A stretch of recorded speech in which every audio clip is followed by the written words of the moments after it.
మీ doctor కళ నియోతో సాధ్యం. ప్రభుత్వ NMC రూల్స్ తో విదేశీ టాప్ గవర్నమెంట్ కాలేజీలో అడ్మిషన్స్, MBBS ప్లస్ అమెరికా బ్రిటన్లలో ఫ్రీ PG భారీ scholarships. Neo #1 MBBS abroad expert. This is Mansoor, a spoken English trainer. Today I would like to explain you the basics of spoken English. Okay, so let us start. Basics. So what are the basics? Okay, see here. From A to Z we know there are 26 letters. Okay, race, also known as alphabets. Yes.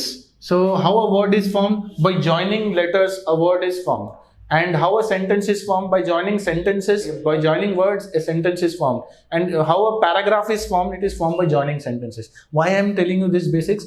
The reason behind this is, see, if you want to speak in English, you should know how to speak a sentence. Okay? A sentence is something which makes a complete sense. Okay, sentence lo మీరు మాట్లాడాలంటే దాంట్లో sense ఉండాలి, అంటే meaning ఉండాలి. If you just words ని join చేస్తే sentence formation correct లేదనుకోండి, ఎలా కరెక్ట్ అవుతుంది అది? నో. ఓకే, సో మన సెంటెన్సెస్ ఫార్మేషన్ అనేది చాలా ఇంపార్టెంట్ ఇక్కడ. ఓకే, సో బేసిక్స్లో మనకి ఇంపార్టెంట్ ఏంటంటే, ఒక సెంటెన్స్ మనం ఫామ్ చేయాలంటే దానికి 3 ఫార్ములాస్ ఉన్నాయి. ఆ ఫార్ములాస్ మనం నేర్చుకుంటే స్పోకెన్ ఇంగ్లీష్ బేసిక్స్ అనేది మనకు చాలా ఈజీ అయిపోతుంది. So what are the formulas? First formula is subject plus verb plus object. This is the very very important formula. Okay, so మనకు ఈ ఫార్ములాస్ అనేది మనకు అర్థం చేసుకున్నారు అనుకోండి, ఇక్కడ నుంచి మీరు బేసిక్ స్టార్ట్ చేస్తారంటే స్పోకెన్ ఇంగ్లీష్ మీకు చాలా ఈజీ అయిపోతుంది. Okay, only this is for specially for beginners. Okay, next the second formula is subject plus helping verb plus object. Okay, this is the second formula, subject plus helping verb plus object. So what is common between two subjects? ఈ రెండు సబ్జెక్ట్స్లో ఒక ఫార్ములాస్లో common ఏముంది? Subject common ఉంది and object common ఉంది.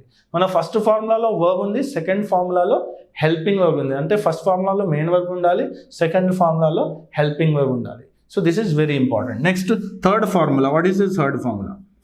Subject plus helping verb plus main verb plus preposition plus article plus object plus tenses. Sir ఇంత పెద్ద formula రాశారు ఏంటంటారా? చాలా ఈజీ, ఇది చాలా very very important. So every సెంటెన్స్లో మనకు 3 things very important. Subject, main verb and object కామన్గా ఉండాలి. ఎస్, సో థర్డ్ ఫార్ములా చాలా ఈజీ ఉంది చూడండి. సబ్జెక్ట్ కామన్ ఉంది, హెల్పింగ్ వర్బ్ ఇక్కడ నుంచి మనం రాసుకోవాలి. ఫస్ట్ హెల్పింగ్ వర్బ్ వస్తుంది, చాలా ఇంపార్టెంట్. ఓకే, హెల్పింగ్ వర్బ్ తర్వాత మెయిన్ వర్బ్ వస్తుంది. చాలా మంది మిస్టేక్ చేస్తారు, ఫస్ట్ మెయిన్ వర్బ్ తర్వాత హెల్పింగ్ వర్బ్ రాస్తారు. అట్లా కాదు, ఫస్ట్ హెల్పింగ్ వర్బ్ వస్తుంది, దాని తర్వాత మెయిన్ వర్బ్ వస్తుంది. Okay, preposition, article, object and tenses.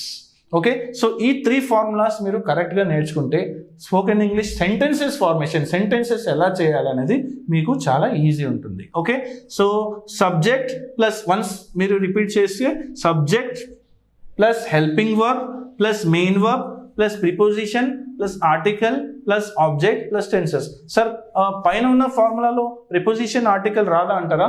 No, preposition article కూడా పైన ఫార్ములాలో వస్తుంది, కానీ మేము ఒకేసారి మేము అది రాశామనుకోండి 3 ఫార్ములాస్ మీకు సేమ్ కనిపిస్తాయి, అందుకే మీకు ప్రాబ్లం అవుతుంది ఇట్లా. Okay, so yes, subject, verb and object. Second formula is subject plus helping verb plus object. Third formula is subject plus helping verb plus main verb plus preposition plus article plus object plus tenses.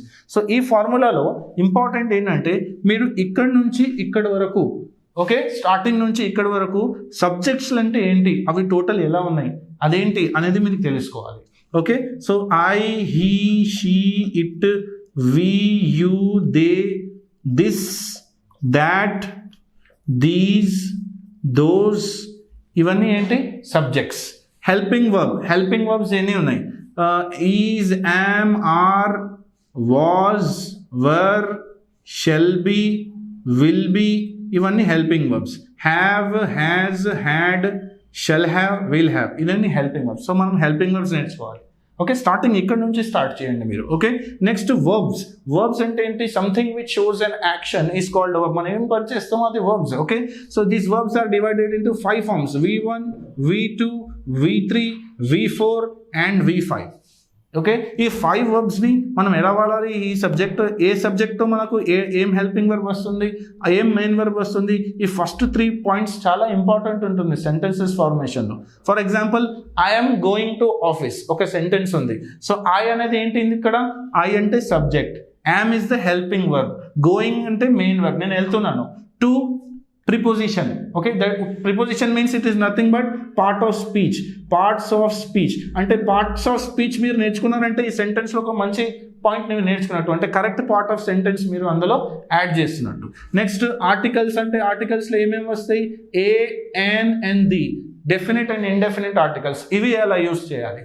Object అంటే the action, something which is acted upon by the subject, it is called and object. అంటే subject దేనిపైన action పడుతుందో దానికి object అంటారు. Okay, next is tenses. Tenses అంటే ఏంటి? Total time. Okay, మనకి ఏం తెలుసు? టైం అంటే ఏంటి? Present tense, past tense, future tense, అంతే తెలుసు కదా. టైం అంతే ఉంటుంది కదా. ప్రెజెంట్ అంటే ఎప్పుడు, ఓకే, ఇప్పుడు జరుగుతుందని. పాస్ట్ టెన్స్ అంటే అయిపోయినది, ఫ్యూచర్ అంటే జరిగిపోయేది. సో ఈ tenses is divided into 12 forms. So ఆ 12 ఫార్మ్స్ ఏంటనేది మనం నెక్స్ట్ వీడియోలో చూద్దాం. Okay, so first basic important ఏంటి? బేసిక్స్లో మనం సెంటెన్సెస్లో మాట్లాడాలంటే సెంటెన్స్ని ఫామ్ చేయడం నేర్చుకోవాలి. ఆ ఫామ్ నేర్చుకోవడానికి ఫస్ట్ ఈ ఫార్ములాస్ మనం నేర్చుకోవాలి. దాంట్లో ఈ ఫార్ములాస్ కాకుండా ఈ ఫార్ములాస్తో పాటు సబ్జెక్ట్ అంటే ఏంటి, what is a subject, what is a helping verb, what is a main verb, what is object, దాంట్లో ఎన్ని టెన్సెస్లు ఉన్నాయి, అవి మనం స్పోకెన్ ఇంగ్లీష్లో నేర్చుకోవాలి. ఇది చాలా చాలా ఇంపార్టెంట్. ఇది మీకు పర్ఫెక్ట్గా మీరు నేర్చుకున్నారంటే మీకు ఇంగ్లీష్ చాలా ఈజీ అయిపోతుంది. Okay, so what is the next step? Tenses 12 forms. Okay, so మనకు టెన్సెస్ 12 ఫార్మ్స్ అనేది ఎలా ఉంటుంది? ఒకసారి ఇక్కడ రాస్తాను చూడండి. Present simple. Okay, next is present continuous tense. Next present perfect tense. Next present perfect continuous tense. Okay, present simple tense, present continuous tense, present perfect tense, present perfect continuous. అట్లనే మనకు పాస్ట్లో కూడా ఉంటుంది. Past simple tense, past continuous tense, past perfect tense, past perfect continuous. ఇట్లనే మనకు ఫ్యూచర్లో కూడా ఉంటుంది. Future simple tense, future continuous tense, future perfect tense, future perfect continuous tense. Total ఎన్ని అయిపోయినాయి? 12 టెన్సెస్. 12 టెన్సెస్ మనకు అయిపోయింది. ఎస్, 3 ఫార్ములాస్ మన చేతిలో ఉన్నాయి. సరే, ఇంకా ఏం కావాలి మాకు? సెంటెన్సెస్. మనం ఏం చేయాలి? టెన్స్ అంటే టైమే కదా, టెన్స్ అంటే టైం. ఇదేంటి? సెంటెన్స్. కానీ ఈ సెంటెన్స్ మీరు రాస్తున్నారు, okay, but this sentence are again divided into 4 types. What are the 4 type of sentence? What are the 4 types of sentence? First one is called positive sentence or affirmative sentence. Positive or affirmative sentence. ఈ సెంటెన్స్కి ఒక formula ఉంటుంది, అది మీరు నేర్చుకోవాలి. Okay, next is negative sentence.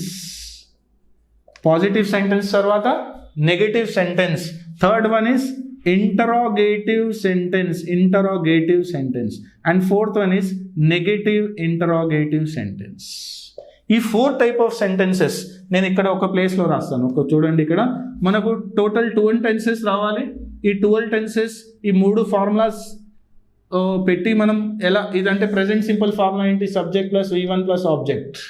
So మనం present simple ఈ టైంలో మనం ఈ ఫార్ములా యూస్ చేసి సెంటెన్స్లో మాట్లాడాలి. ప్రెజెంట్లో కంటిన్యూస్, ఇప్పుడు ఈ పని జరుగుతుంది ప్రెజెంట్లో. సో మనం subject plus helping verb plus V4 plus object. Okay, so ఈ ఫార్ములా యూస్ చేసి ప్రజెంట్ కంటిన్యూస్లో మనం మాట్లాడాలి. అగైన్ ప్రజెంట్ పర్ఫెక్ట్లో నెక్స్ట్ ఫార్ములా ఏంటి? Subject plus helping verb plus V3 plus object. ఇక్కడ V3 వస్తుంది. సో ఈ ఫార్ములా యూస్ చేసి మనం ప్రజెంట్ పర్ఫెక్ట్ టైం, అంటే ఇప్పుడు జరిగింది, జస్ట్ కొంచెం ఒక సెకండ్స్ బ్యాక్, కొంచెం మినిట్స్ బ్యాక్ మనం మాట్లాడాలంటే అది ప్రజెంట్ పర్ఫెక్ట్ టెన్స్ అంటారు దానికి. సో అది ఎట్లా మాట్లాడాలి? Okay, yes, present perfect continuous, దీనికి ఫార్ములా ఏంటి? Subject plus helping verb plus V4 plus object, present perfect continuous. So ఈ ఫార్ములా యూస్ చేసి ప్రజెంట్ పర్ఫెక్ట్ కంటిన్యూస్లో మనం మాట్లాడాలి. ప్రజెంట్ పర్ఫెక్ట్ కంటిన్యూస్ ఫార్ములా ఏం వస్తుంది? హ్యావ్ బీన్, హ్యాస్ బీన్, అలాంటి హెల్పింగ్ వర్బ్ వస్తుంది. ఫర్ ఎగ్జాంపుల్ ఇది టెన్స్ మీనింగ్ ఏంటి? ప్రజెంట్ పర్ఫెక్ట్ కంటిన్యూస్ పాస్ట్లో మీరు ఒక వర్క్ స్టార్ట్ చేసి ఇప్పుడు కూడా కంటిన్యూ చేస్తున్నారంటే దానికి ప్రెజెంట్ పర్ఫెక్ట్ కంటిన్యూస్ అంటారు. For example, I have been teaching spoken English from 7 years.